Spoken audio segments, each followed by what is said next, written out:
Welcome back into the Lions247 Podcast.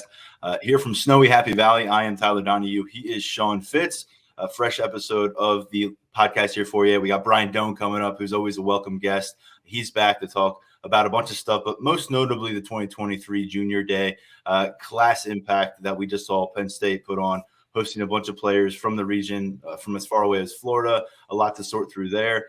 We also, Sean, we spent last week talking about these changes. Penn State's official roster now up to speed on many of them. Some notable veterans who've logged a bunch of miles with the Nittany Lions no longer featured on the roster.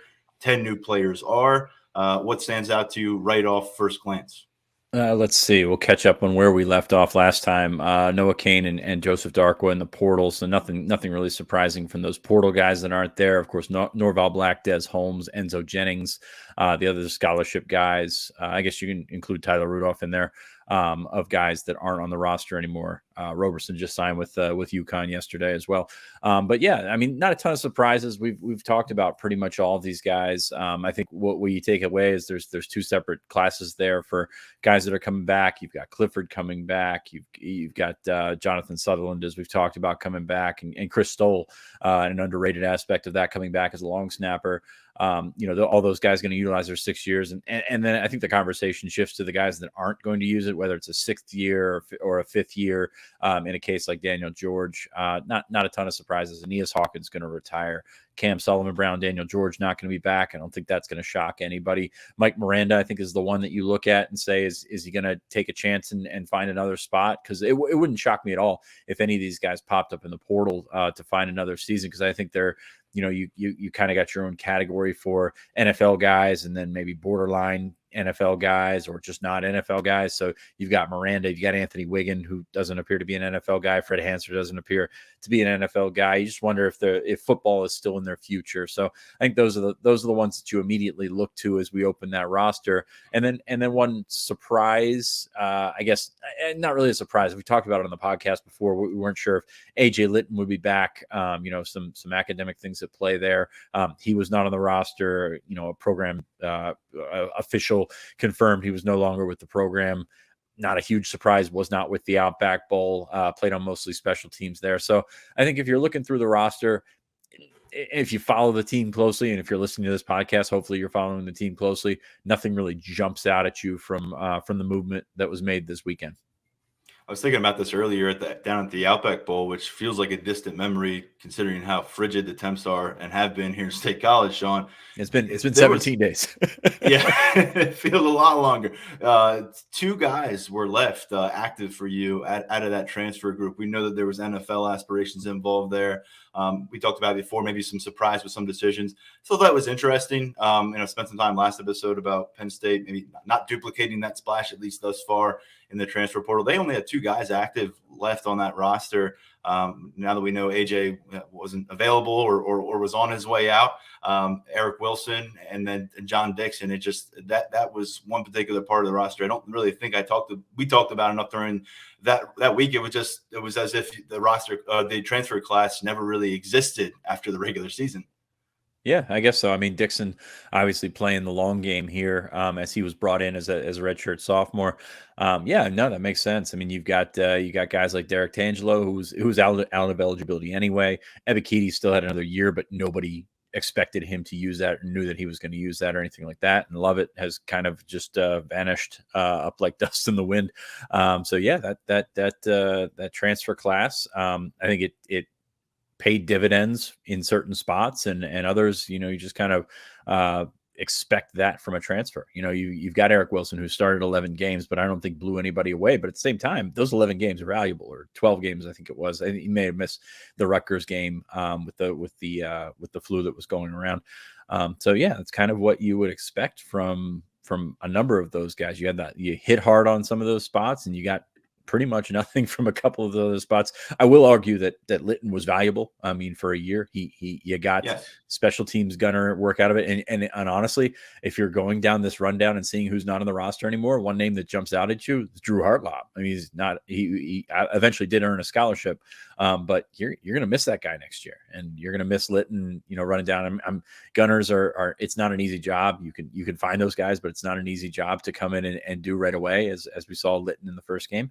But yeah, there's certain roles for certain guys. You look at what you got out of Ebiketie and Tangelo, and you're thrilled with that. You look at what you got out with Wilson, and you're content with that. You look what you got out of Lovett, and you're a little bit disappointed. And then Litton, of course, and I think, again, we've said this before, Dixon's in another category, but Litton, you got a year out of special teams on him, and you're not tying up a scholarship long term. I know that sounds kind of cold-hearted, but that's kind of where you're at right now in the portal generation anyway. And Linton ends up being on campus for about 6 months or so, if that. Moves on. I don't know what's next for him, where it's going to be, but he does have some solid special teams put together. I'd imagine some solid practice film. He's in a better place than he was coming into Penn State in terms of his football career, but it won't be here in Happy Valley. And we had plenty of people, whether it was on the message board or throwing in questions to the mailbag. It got a bit redundant with some of the questions we were getting, but about Mike Miranda and what was going to happen with him.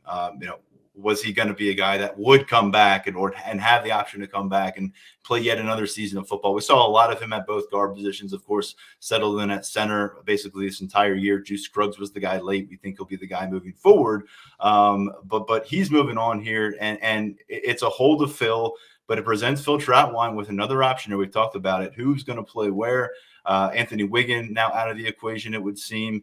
So the numbers are dwindling, but at the same time, if you're getting back a healthy Salim Wormley, and hopefully that's what they are getting in the spring, starting to get some clarity on exactly who's going to be in line for certain spots and what Phil Trout's going to be working with. It's not a list that's going to impress you in terms of what guys have gone out and accomplished already. And the guys who are experienced are going to have some of that stench of what we saw happen in 2021 attached to them until further notice. But you're starting to see that sort itself out, and that includes the super senior here, who was part of that conversation when we were talking about Sean Clifford and Jonathan Sutherland, guys who are going to be back on campus.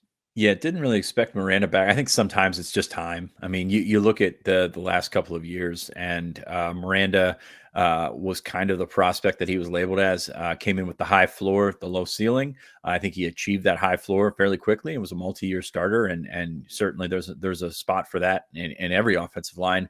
But you looked at it, and the more and more that you looked at this year, it's just like, his 73 just kept popping up. I don't know if center wasn't a good fit or if guard was his better option.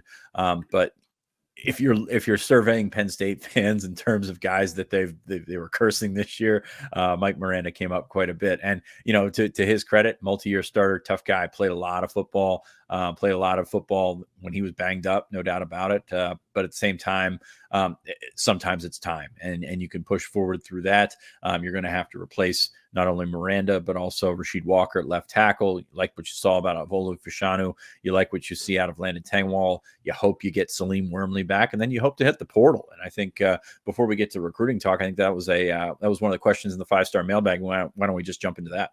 Yeah, and a lot of the concern about Penn State and are they going to build out another strong transfer class, at least in terms of volume, is on the offensive front, and that's where the question led us. Things are changing every day, but here's how the question was phrased as of a couple days ago. Why does it seem so tricky trying to find talent on the offensive line market in the transfer portal class? And does Penn State ultimately come away with multiple players up front by the time next season rolls around?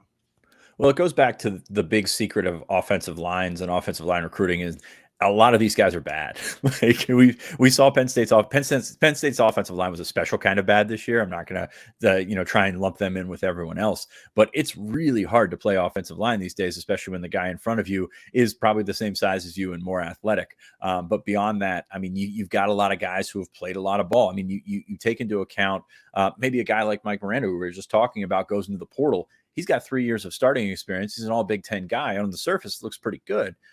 Then you look at the film and you have questions about how that kind of grades out. And you have this all over the place. I think Minnesota got a guy from Michigan who has started a few games for them, and they're celebrating that. And Michigan guys are fine pushing him out the door. I mean, that's kind of what happened with Antonio Shelton last year from Penn State perspective, although it was on the other side of the ball, is, Florida's celebrating a transfer of a guy that's been a multi-year starter at a big school.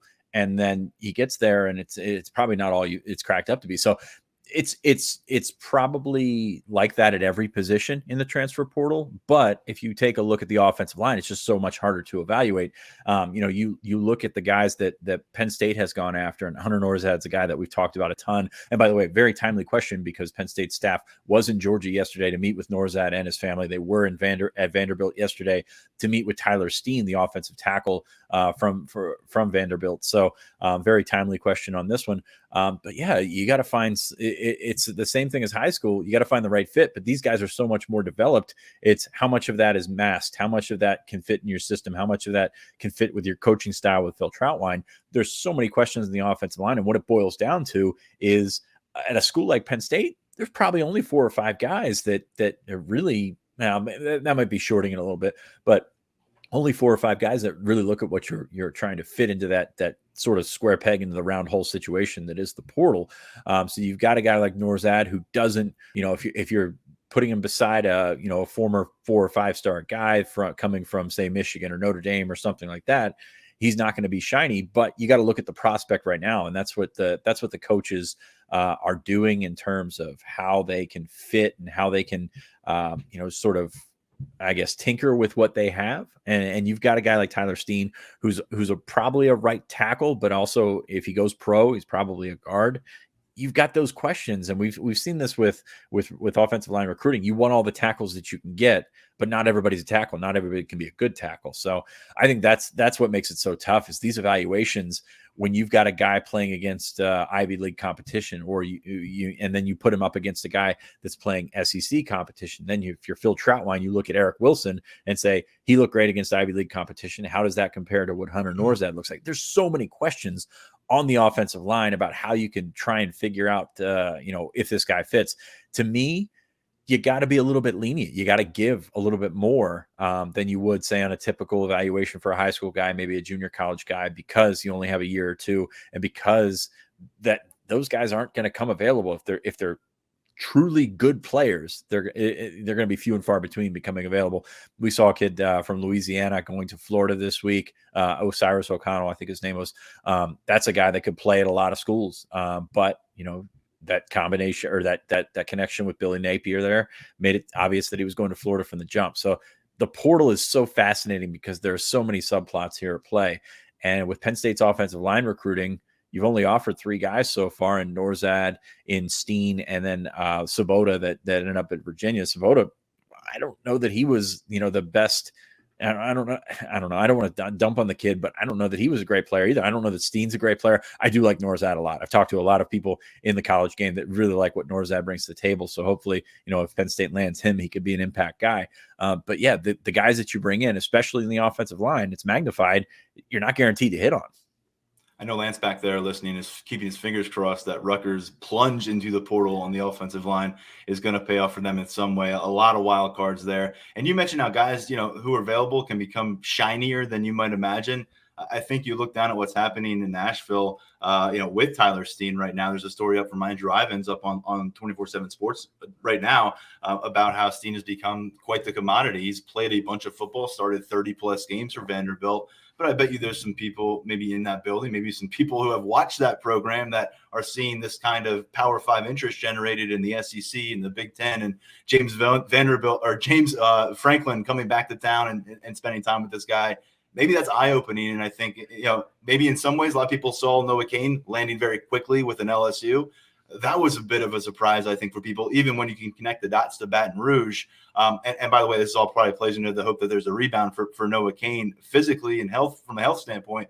But I think, you watch a guy here and you see where he may land, and you get surprised. And that kind of goes back to what we say last year at the quarterback position. Sean Clifford, you may be tired of him, but plenty of Power 5 programs rolling out the red carpet for a recruiting weekend with him. They'll probably do the same thing this year if number 14 hit the portal. Yeah, and you know what you're getting, and that's sort of the thing. Sometimes you know too much, sometimes you don't know enough, and that's kind of the fascination with the portal. You look at other positions, and Tinsley.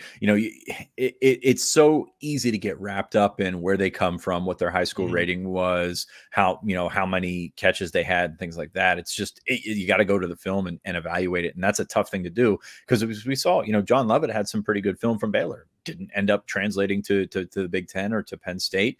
Eric Wilson, of course, was very good in the Ivy League, one of the top Ivy League offensive linemen out there. Didn't really, translate. He started a bunch of games, but didn't really translate into a dominating performance. So that's what's tough, man. You've got limited film. You can talk to people, and I've talked to people around Vanderbilt who think that Steen is very talented, but just hasn't put it together. I mean, that's kind of what you're looking for if you're an offensive lineman, or excuse me, if you're an offensive line coach right now. Find that guy with the untapped potential and hope and sort of cross your fingers and hope that you can get it out of them. And if you're ever going to look at a position where you take a guy and maybe he doesn't have the college football film, the evidence hasn't been served up, it's not going to happen on the offensive line. You are not going to say those 21-year-old projects are not nearly as interesting or intriguing as those 17, 18-year-old projects. And it's sort of like, we talk about all the time with the early signing period, guys that go into January and then pick up all these offers, and they're not that good. Like that's kind of maybe what you see with the portal at times. And coaching changes obviously play into a role here. Comfort level, previous relationships, location. We're seeing a lot of location guys going from like Alabama back to Arkansas, Texas, that area. And Ole Miss is going to do really well in the portal this week. So there's a lot at play here. And I think that's the other thing here. You got guys that are going from schools and I don't want to say heading south, but either staying south. They're staying warmer. It's 20 degrees out here today. So you're not seeing the matriculation to the northern schools in the transfer portal that you might see. And maybe that's a kid being 21 years old and wanting to enjoy himself and, not be cold out there. And I'm certainly not going to hold that against anybody. So there's so many things that are here at play. And the offensive line, I think, is just magnified because there's not a ton of guys that can play at a level like Penn State. You mentioned Rutgers a while ago. They're bringing in 4 transfer offensive linemen. That's either going to go pretty well or spectacularly horrible. I mean, I can't see a scenario where you hit on every single guy. Now, if you have the space and you have the ability to do that, which Rutgers does, you take that chance. But yeah, it's going to be fascinating to see how that one plays out. And just because someone's going to ask and follow up there, they'd ask multiple players at the position for position. It means the entire offensive line room, and you reserve the right to change your mind here. But where we stand here, mid-January, do you see Penn State bringing in 2 players with college experience in the offensive line room? That's what they're trying to do. You never know how it's going to turn out because guys are making decisions based on what's best for them. And, that might not be the no brainer. You look at, a top 5 for a guy that's playing at Cornell in New York, and Penn State sort of jumps off the page, but that might not always be the case. It might be playing time. It might be going back close to home. Auburn's there on the list. Iowa, obviously, produces ridiculous amounts of offensive linemen. Brett Bielema as a heck of an offensive line coach. So you look at that top 5 for Hunter Norzad, and you can make an argument for a bunch of schools. It's not always the biggest school, as we often see in the high school recruiting. So yeah, I think that does make sense. Yeah, I mean, in a perfect world, they get Steen, they get Norzad, they throw Norzad there in the interior. You can put Steen at tackle, or maybe play him at guard as well. I think he wants to play tackle, so that's something that hopefully you can sell to him as a potential open spot there. But yeah, I think they try to get 2. I mean, you saw this offensive line. Everybody saw this offensive line this year. They need as much help as they can get, and even if these guys don't come in and start, at least you're making that chance. Or taking that chance, excuse me, as I stumble all over myself. You're taking that chance and adding what you perceive to be talent to stoke some competition in there. Bit of a mid-episode mailbag there before we get to Brian Dohn, national recruiting analyst with 247 Sports. One thing to note here, Sean, because we mentioned all those super seniors who are going to be either finishing up with football elsewhere or are finished up with football, discluding Sean Clifford and Jonathan Sutherland, 6-year guys. Chris Stoll is back. Here's who's left for maybe facing that decision for 2018. I just wanted to note this from the 2018 recruiting class, I should say. Juice Scruggs, Nick Tarburton, Charlie Catshear, Bryce Effner. That's really it. I may have missed a guy. If I did, I apologize, but I was quickly going through the 2018 recruiting class because you can pretty much put a bow on that 2017 group now. In the 2018 class, which was a top 5 class, those are the guys who a year from now we're going to be talking about. Will they, won't they? Is there room for them? And I guess this is going to be a yearly thing until we eventually cycle through anyone who was on a roster during the COVID impacted years. Yeah, I'm curious to see how this shakes itself out because it's one of those things where if you were a younger guy cycling through, it's probably not as big a deal. But if you're one of those guys that you just mentioned, a 5th, potentially 6-year guy next year, this pandemic has probably worn down on you in terms of football. Like it's hard to play college football. It seems great for a lot of these guys in terms of the glory and things like that, but that's a grind. And adding a pandemic on top of that, you wonder how many of these guys are going to be burnt out by the end of it. So I don't think that's just a Penn State thing. I think that's going to be nationwide. You might see some guys that are, just ready to get on with life, and you certainly couldn't blame them. Yeah, I don't know. It's not so much the football, but it's everything in your life that requires so much rigid structure. And you're looking at the 18, 19-year-old guy who may need it. You're 23, 24. You got this other part of your life coming up. It's hard to stick within that routine if you're not all in, and you've got to be all in to survive it for a year-round deal. We promised we'd turn our attention to recruiting. We're going to do that with Brian Dohn, as we often do here on the Lions247 podcast. Kind enough to join us here on the Lions247 podcast. And Brian, it's great to have you back. Penn State, great to see junior days back, because it's been a couple of years since we had seen those take place in the winter. You spoke with a bunch of these guys coming out of campus. I guess your initial thoughts before we dive into it. How did Penn State handle themselves this past weekend? Well, first of all, it's a complete honor that usually I only get the bearded one, but for you to join, man, I'm either living right or living wrong, so I'm not sure on that. But I think it was exactly what Penn State wanted. It wasn't some overwhelming 70 kids, 200 kids whiteout type stuff. It was more intimate, to where they were able to spend a lot of time with the kids, really show them the campus, all that other stuff. And it's like you said, because you had to play catch up last year and you couldn't get kids on campus until June, and everything was moving forward and geared toward 22. This was really the 23's first time to really, as a collective group, sit down, talk to the coaches, watch some film, tour campus, go through those presentations of academics that the parents love and the kids can't stand. Just get through all that stuff and kind of get back to a normal cycle. Maybe 23 will be a normal cycle again. And the feedback from it was great. And you can always tell the feedback on how quick the kids want to get back to you. And they got back very quickly. Dohn, was there anybody that got back especially quickly? I know you and I talked about this the other day. It is so funny to think about how that interest level is gauged in different ways, and guys that get back to you right away. And maybe it's not Penn State. Maybe it's the fact that these guys haven't been on a junior day. Maybe these guys haven't been around as much as these other guys. But is there anybody that jumps out to you and you're coming away thinking, man, Penn State is probably in a good spot, maybe even better than we thought? Tamir Robinson, the edge linebacker, whatever we want to call him, out of Pittsburgh, Brashear. It's almost as soon as he left campus, he got back to me and I said, hey, here's what I need. And he's like, all right, let's do it. Likes Penn State a lot, talked about how Penn State was the school he really liked, growing up and stuff like that.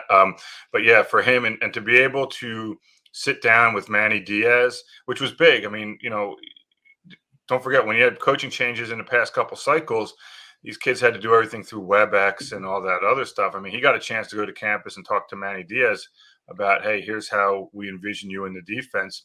And, I think Tamir will have a lot of great options, even though, he got hurt at the end of the year, pretty significant knee injury. If anybody saw the photo of him at midfield, I think that he posted on Twitter, you could see the knee brace there. But for him to, use the first weekend to get to Penn State and then spend so much time with the coaching staff. And he already knows how much James Franklin wants him and a lot of the other guys there want him.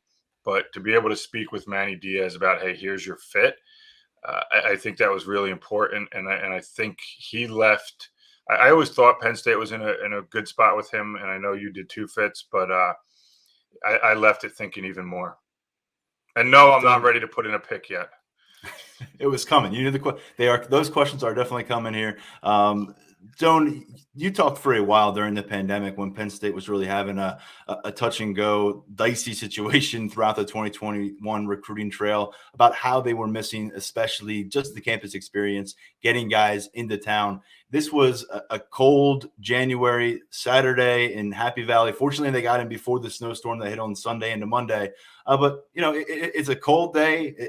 There's not a ton going on around the Valley right now if you're not into outdoor skiing or sitting down inside, maybe having some brews. What stands out about the recruiting experience, even when it's, a chilly day in central PA? Well, I mean, I think the first thing you got to look at is these kids all think they're going to the NFL, so they don't really care about a lot of that stuff. The second thing is, you take guys like Quentin Martin, Tamir Robinson, Musa Kane. I mean, just go down the list. Fletcher Westfall. I mean, whoever. I mean, they don't live in Fiji. I mean, it was cold in Pittsburgh. It was cold in New York. It was cold in New Jersey. It was cold in Maryland. I mean, it is what it is. I mean, it's the same ones. If we're going to talk about the cold and how that campus impacts them, then we can't turn around and talk about how great playing in front of 107,000 people are, because you only do it 7 days a year. So it's the whole package. And what makes Penn State great is, from the parent side of things, it's the alumni pipeline. It's the kids that graduate. It's the way they feel like their kids are going into a good, structured, safe environment and a really good community. And then for the players, they all think they're going to the NFL. They want to get developed. And to stand in front of the coaches or sit in front of the coaches and have that ability to look them straight in the eye. Look, I got a 16-year-old at home, and he does some, he talks to people on the phone, and you don't know where his mind is. You don't know where they're, whatever they're thinking of. When you're doing WebExes for an hour and a half, you don't have their undivided attention, and your personality doesn't shine through as much as it does in person. And so when you put Penn State's coaching staff, and particularly James Franklin, who's so charismatic in front of families, you cannot replicate that through video. I mean, and so getting them back on campus, they're doing everything that they're supposed to do. It's not something extraordinary that they're doing. This is why James Franklin is who he is. He recruited well at Vanderbilt. He recruits well at Penn State because he's very charismatic, he's believable, and he's easy to relate to for families and for prospects.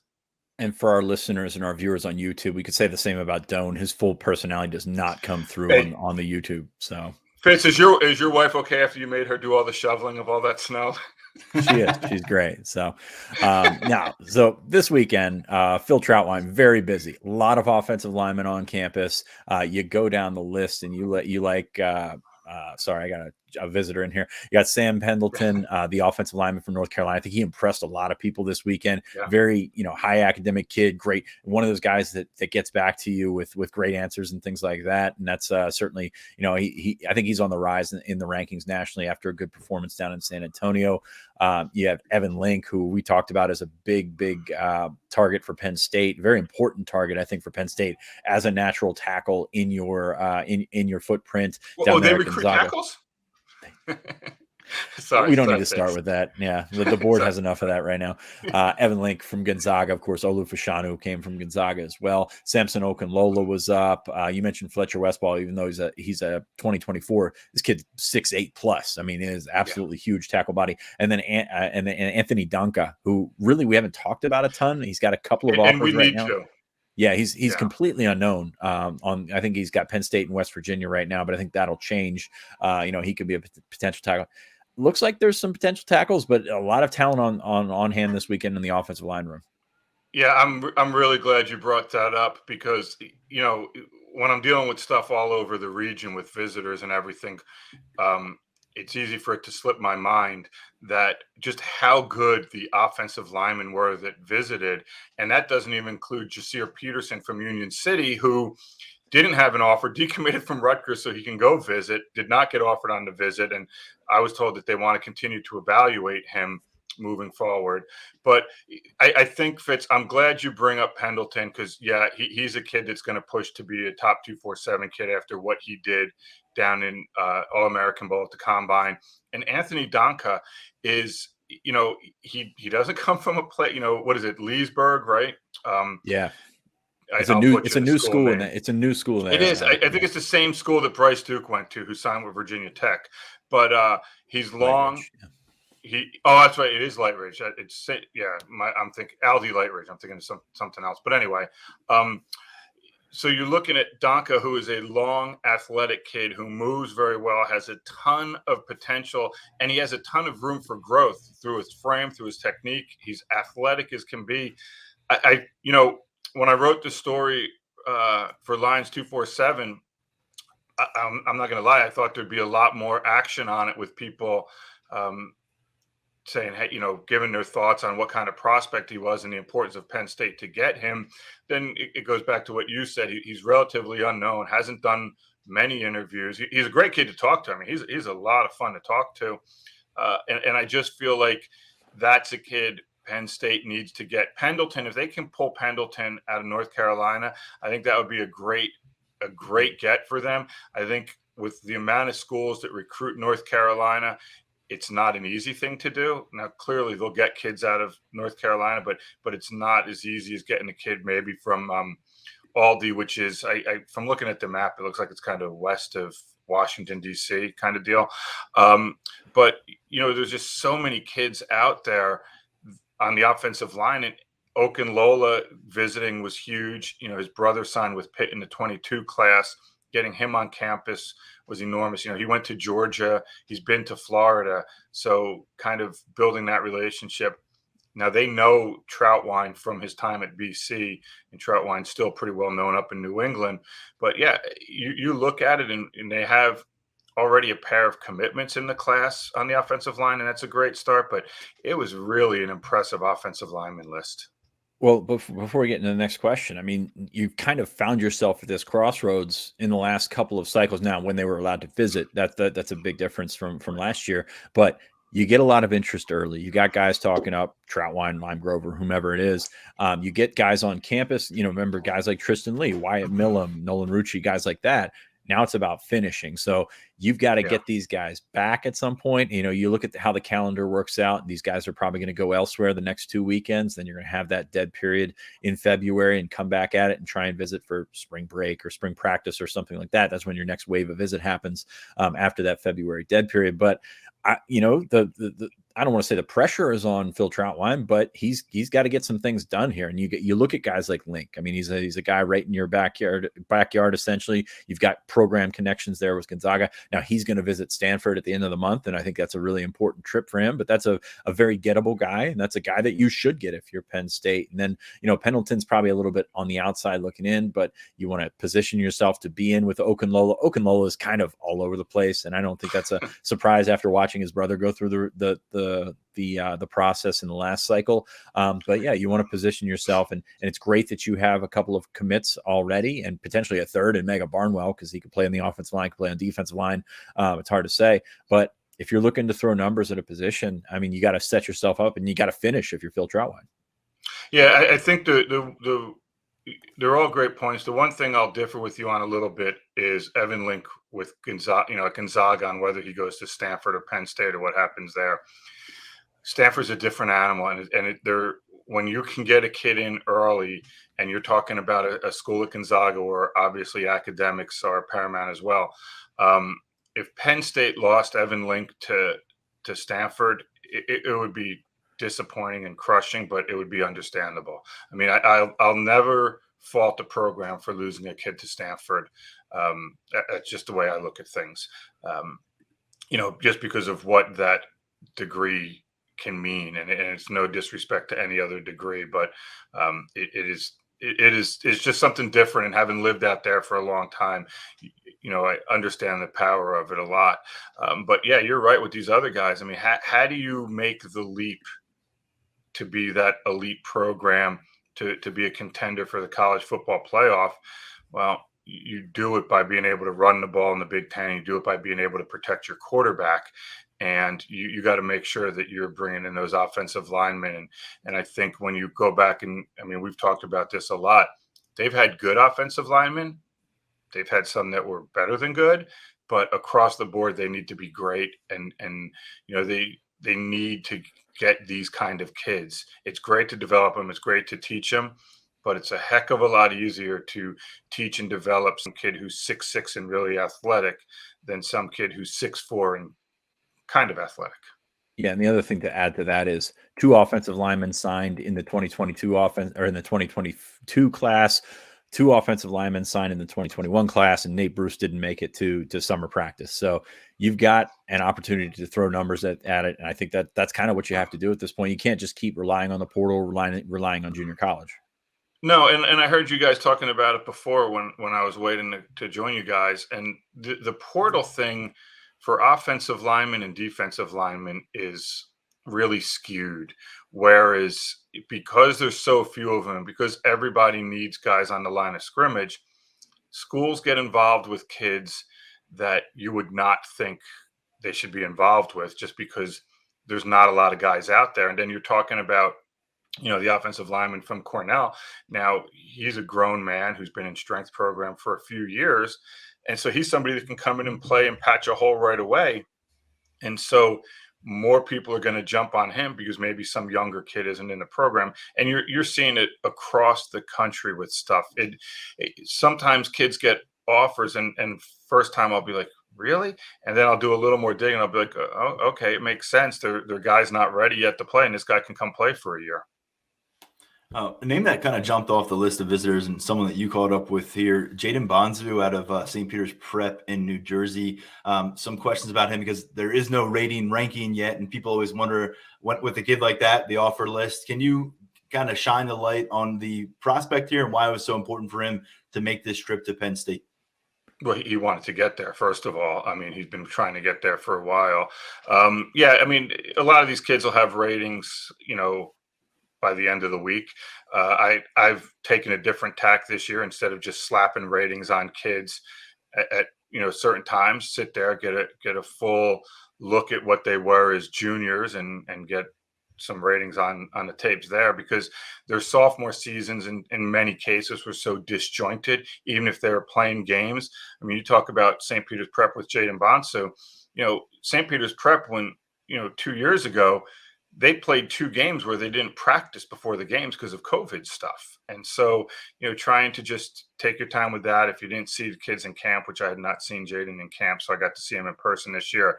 The thing that's really interesting with Jaden is I talked to a few people about him, and the thought process is, well, A, is he going to be able to run well enough to play safety? But B, there's some talk about maybe he'll turn into a linebacker in college. Yeah. And that's always my mentality now is, how big can these kids get, and can you move them closer to the line of scrimmage to increase your speed at the line of scrimmage? Because that's what you need in the college game. So for a kid like Bonzo, he wanted to get there. I spoke with somebody on Tuesday morning who said Oklahoma absolutely loves him. Brent Venables is all over him in terms of recruiting him. Was when he was with Clemson, now at Oklahoma. Jaden's supposed to visit there in late January, so we'll see what happens there. But he loved it. He wanted to get there. He had not been to campus before, and again, St. Peter's Prep plays a lot of Saturday games, so it's hard for him to get there for games in the fall. So I think he's a guy to really keep an eye on, just in terms of what position he's going to project to, how schools see him. And I know people with St. Peter's Prep and Penn State, it's, it is what it is. But I try to look at each case individually. And this kid genuinely is interested in Penn State.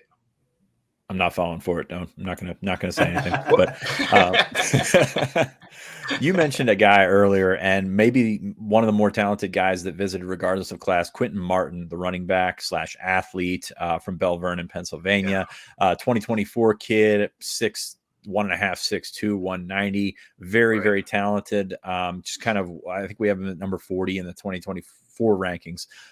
Quentin Martin has been on campus a bit. He's close with guys like Lamont Payne, guys like Tamir Robinson. So is he that next big thing you would say in Western Pennsylvania? Yeah, I mean, right now that's what the rankings say. And I think these are kids that I've talked to. Even though he's a 24, I've had plenty of dealings with him, and he's an impressive kid. And like you said, he's 6'1", 6'2". So you wonder, will he be a running back? Will he morph into something else in college when he continues to fill out? But out of all the times I've dealt with Quentin, and again, I mean, for people watching this, they can see, I'm old, so maybe I forgot. But for him to say that Penn State was his dream school growing up, I didn't remember that, or I didn't know that, whichever one you want to take. And I thought that was significant. And he told me that he's not going to pass up an opportunity to go visit Penn State. And you're talking about, same with Tamir, you're talking about kids that could have visited anywhere, right? They could have gone anywhere they wanted, whether it was Michigan, Notre Dame, Ohio State, whatever, somewhere down south in the ACC or SEC. And they both chose to go to Penn State for a visit. And I think that is significant because they can get to Penn State whenever they really want to because of the distance. And for them to both choose it. And Quentin now is in basketball season too. So it's not like he has all this free time.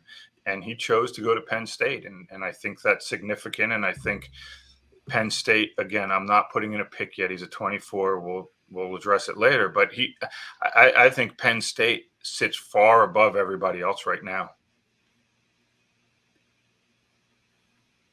Yeah, I would. I'm sorry. No, I thought you were jumping back. That's because I spoke so shortly on that one. Yeah, you usually do. And no, I heard you say crystal ball, and I was like, oh, he's gonna do something here. And then I was gonna ask if he could help beat Ohio State. So that's kind of how we go with it.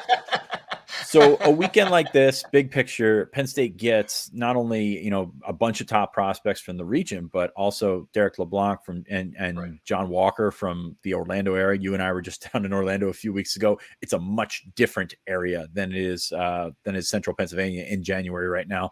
But yeah, the appeal of these things, and I think Tyler has a 5-star question that we're going to get, or a 5-star mailbag question that we'll get to eventually.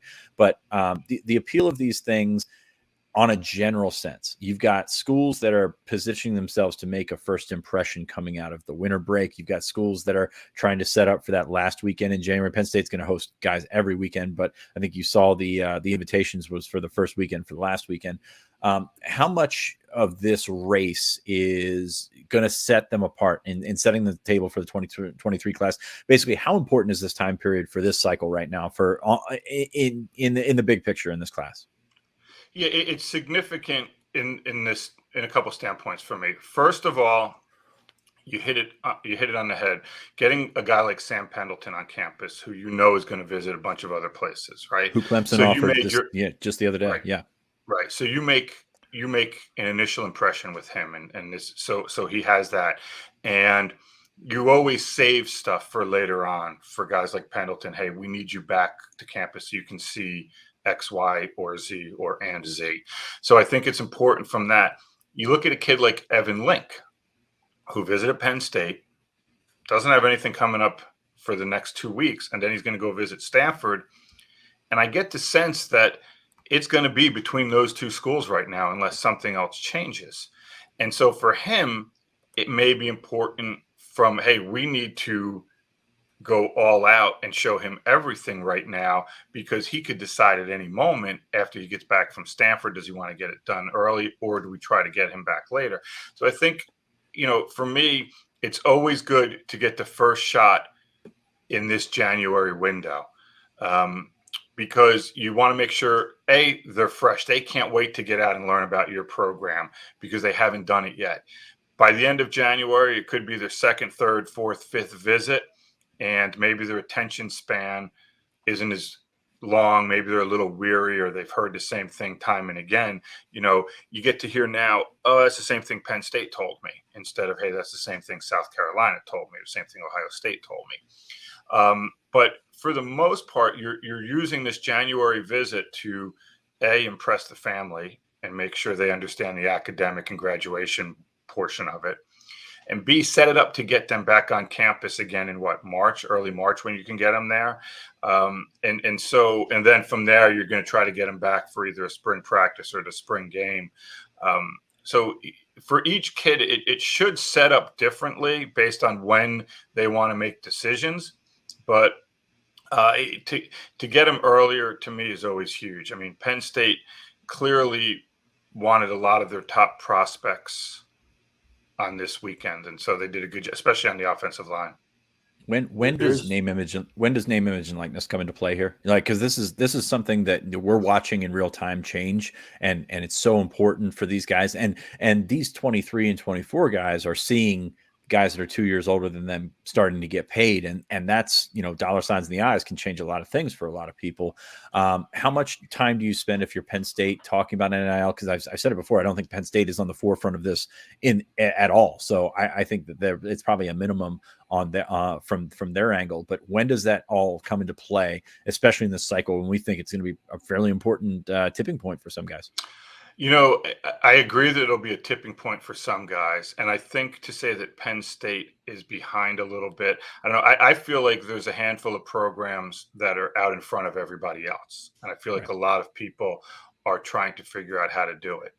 Now, I've heard different approaches where some programs, now look, technically they're not allowed to hook up NILs, right? That's a very important, thanks for saying that, because that's a very important distinction. That does not come from the staff, that comes from the people around the university. Yeah. Now, I mean, the NCAA has so much power that I'm sure they're going to investigate every school on how they're handling NILs. I mean, so anyway. Well, the rules are so clear. There is that. But to me, and I always, Fitz, me, man, I'm usually, I don't like to make snap decisions. I don't like to just jump on board with what popular thought is. So my question now becomes, what happens with NIL stuff, and in terms of, are kids jumping to go get 50 grand or 100K for NIL deals, and that factors into the decisions? But what will be the long-term ramifications of that, right? And so I look at a kid like Travis Hunter, who's going to Jackson State, which I think from an NIL perspective is outstanding for him. And here's why. If he just would have signed with Florida State or flipped to Georgia, he'd be another guy. Now everybody in the country knows who he is, so his branding is much bigger. Now Jackson State has to develop him because he's the number one player in the country. And so Jackson State has to develop him into a first round draft pick in theory, because that's what we think of him. And so if you don't develop, if you're a kid that and I'm not saying for Jackson State, because I mean he's a defensive player, a D-back going to play for Dion, so you would think he'd get developed. But you take a kid, pick any other school in the country who wants to jump at the $50,000 NIL deal that he's going to get, but maybe he doesn't play like he should. Maybe he doesn't develop like he should. And how much is that costing you on the back end?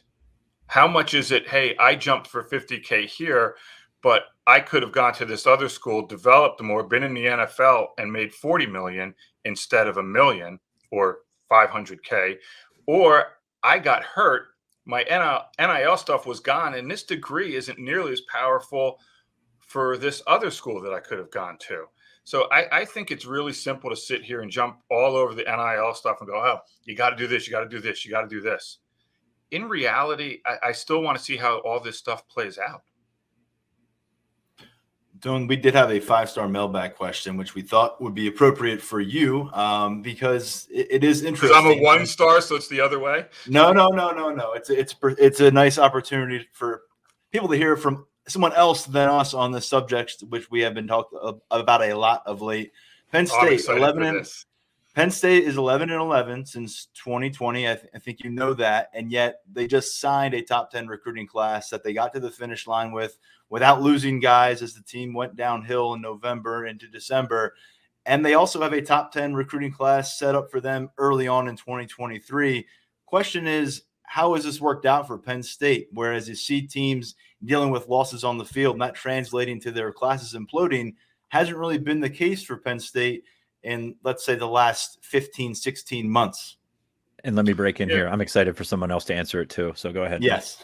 Yeah, I'm curious. I mean, after I answer it, I'd like, quick thoughts from you guys on it, because I'm curious, and I can't listen to everything that you guys always do. But I think it's multifaceted with this stuff. And I think for me, it begins with this part of the country is different than many other parts of the country when it comes to decommitments and schools trying to flip kids and kids willing to visit other places once they're committed to a school. I mean, everybody's, oh, what does a commitment mean? What does a commitment mean these days? Well, you know what? That's unfair to probably 95% of the kids, if not higher, who stay true to the commitment and don't make visits. So that's the first part. It's kind of like this part of the country. Second, most of these commitments took place before the season started. And Penn State, look, you take 2020 and whatever.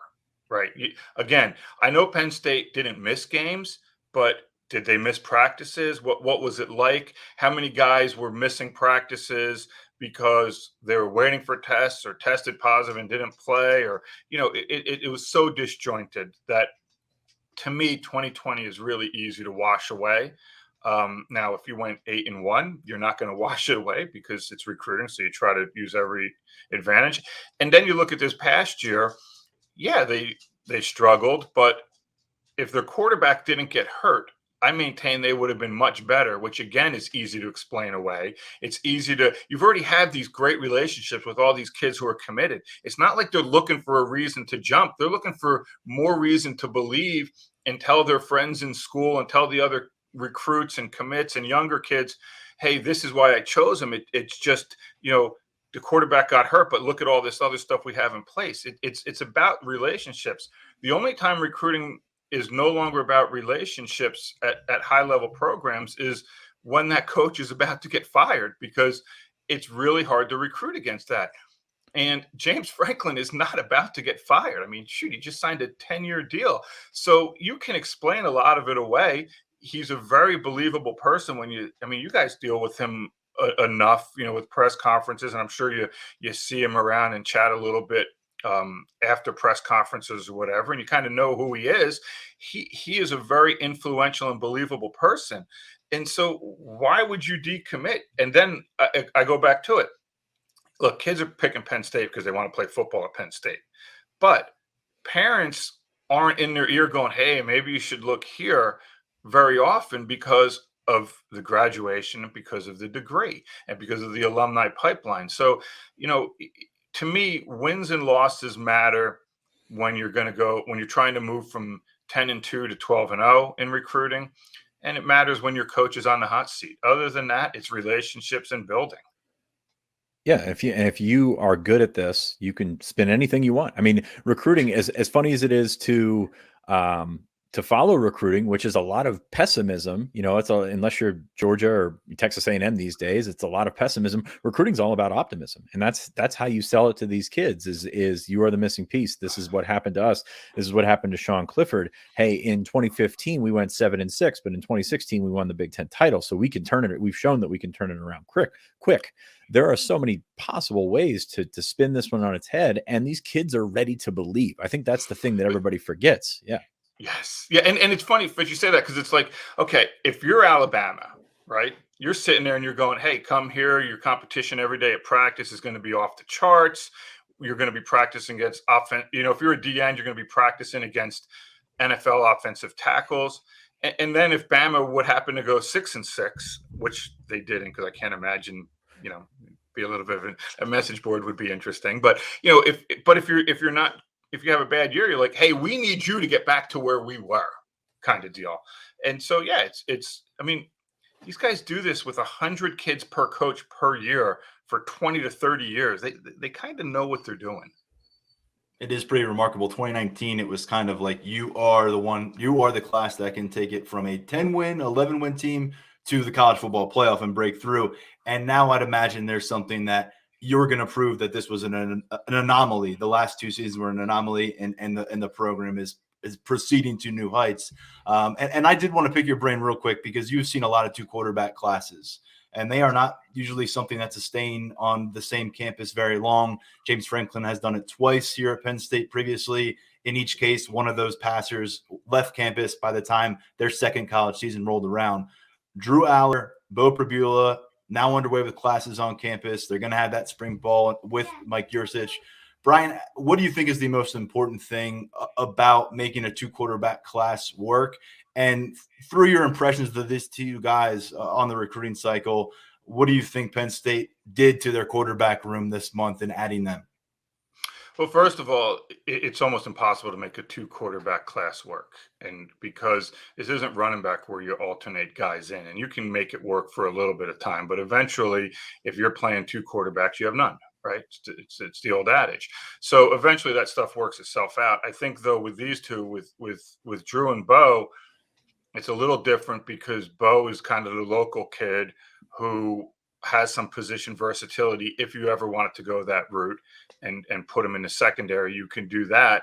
And he's a kid that, thought highly of Penn State for a very long time, and it's his dream to go there. So you don't know how it's going to work out. And is he a kid that wants to stick in the program? If he doesn't play right away, is he content sticking in the program and waiting out his turn? Because eventually you figure it will come. I mean, in Drew Allar, I think it's really interesting with Sean Clifford coming back. We talk about how the transfer portal impacts things. Drew Allar is going to want to play, right? I mean, you're not coming in as that highly ranked player at quarterback without the desire to play and without thinking that you can play to some degree. And then you have Sean Clifford there. So I think James Franklin and the staff are going to have to figure out how to have them both play and yet it still be Sean Clifford's team while Drew Allar gets some experience. But I mean, I don't have a problem with bringing in 2 quarterbacks because you almost have to protect yourself these days about bringing in one. I mean, your numbers in that room can drop drastically and suddenly. And so you have to make sure you at least have a competent backup at all times, as Penn State saw last season. So to me, I think you'll see more 2 quarterback classes moving forward. Not a ton of them, but you'll have more. I think it's something that you'll really have to keep an eye on. And the other thing with the portal is, if you're Penn State, you better not be going to the portal very often to find a starting quarterback. And it's tough to find a backup quarterback in the portal. Like, nobody's leaving because, geez, I know I'm not playing here, but I really don't want to play here, so I'll go there, right? So right. It's almost tougher to find a backup than a starter. Right? It is. Sure. I mean, some of them are backups that wound up starting, but yes, you're right. Backup level player. But yeah, so to me, you take 2 and you kind of reevaluate it. And then the other thing with Penn State is, look, I think highly of Bo Prabula. I think he's a really good quarterback. Fitz and I had seen him live and throw, and he does a lot of good things. And you watch his tape, and he's dynamic on tape and productive. So at least, you figure as a local kid, you can keep him around for a little bit. And then the flip side is recruiting a 23 quarterback at Penn State is not going to be easy because in theory, you have this guy that's going to be there for the next couple of years. So to get a high-level quarterback behind him, I think is a challenge. It can be done because you watch it get done at other places. I mean, you watch what Ohio State had in the quarterback room last year, but now you turn around and you look and see what they have this year coming in. And it just tells you how difficult that position is to manage. Dohn, since the last time we talked to you, Neo Avery committed to Penn State. You and I are both big Neo Avery fans. Penn State took him as a tight end. We have him as an edge rusher, I believe. This is a conversation we're going to be having for a long time. Where does he fit in, and how does he stack up among the commits Penn State has right now? Yeah, I mean, first of all, I think he's an edge, flat out. I know Penn State took him as a tight end. I watched him play in the WCAC title game in November, and his biggest impact was as an edge, knowing that is a premium position that can alter football games much more than a tight end can alter football games, even though a tight end can. And his talent level, his length, his explosion, his burst, his athleticism, his room for growth, not only physically, but from a technique standpoint, he better be one heck of a tight end if that's what you're going to keep him as. And whatever you need to, whatever he's going to come in as, it'll all sort itself out, just like it will with Mega Barnwell. That's something for Penn State to worry about in their different rooms on the numbers there. But I view him as an edge. I think he can be an absolute stud as an edge player there because of his height, his length, and all the other stuff I mentioned. He gets after the quarterback. He was so quick getting up the field. And now he did not have a huge impact in rushing the quarterback from play to play, and he still has to learn how to, take on a block in the run game when they're going to run at him and deal with that stuff. But he's so athletic as a defensive end, and his frame can easily hold 250. I don't know. I would not play him at tight end just because I think he can be so dynamic as a defensive end edge kind of guy. Neo Avery, commitment number 6 in a 2023 Penn State class, currently ranked 3rd in the composite rankings nationally. Brian Dohn, awesome stuff as always here from you on the podcast. I'm glad I was invited to the party this time. I know I always haven't been able to step in, so it was appreciated. And Brian, don't be a stranger. I know we'll talk to you real soon here on the podcast. Yeah, I appreciate you guys for having me on. All right. Well, Sean, as usual, we always go a long time with Brian. And I know you catch up with him on pretty much a daily basis, but dropped a lot there. He's been busy up on the site, Lions247.com. For our VIP members, you've been following his coverage before the junior day, since the junior day. He's always at it. So once again, plenty there for our listeners to kind of work their way through, I think. Yeah, I think so. A couple more things before we head out here. Dohn is a Northeast guy, so there's a couple of guys that we didn't touch on that can circle back around. I don't think it'll be the last time you hear the names, but I mentioned Derrick LeBlanc and John Walker up from Florida this weekend. Good trips for both of them, even though it was freaking freezing out here. But those guys were certainly impressed. I think you're just kind of setting the table for maybe a summer official visit, something like that. And then a Darius Redmond was a late addition to the visit list from Tennessee, wide receiver. Really, really impressed by Penn State this weekend. That's a name that I think we'll probably hear again. But yeah, I think it's just a very successful weekend in terms of setting the table. This was never a weekend that we expected a commitment or anything like that. But yeah, I think that's probably what you take out of this junior day, and hopefully, if you're Penn State, stack a couple more on top of it and get these guys back on campus in March. Yeah, some more opportunities upcoming. And, of course, the official visit window looms large once we get into the spring. That's going to do it for this episode of the Lions247 podcast. Before the next one, and anytime, follow along for coverage of the Nittany Lions recruiting and football and basketball teams on Lions247.com. VIP subscription currently available for 33% off. On behalf of Sean, Lance, and a big thanks to Brian, I'm Tyler Donohue. We'll talk to you next time on the Lions247 podcast.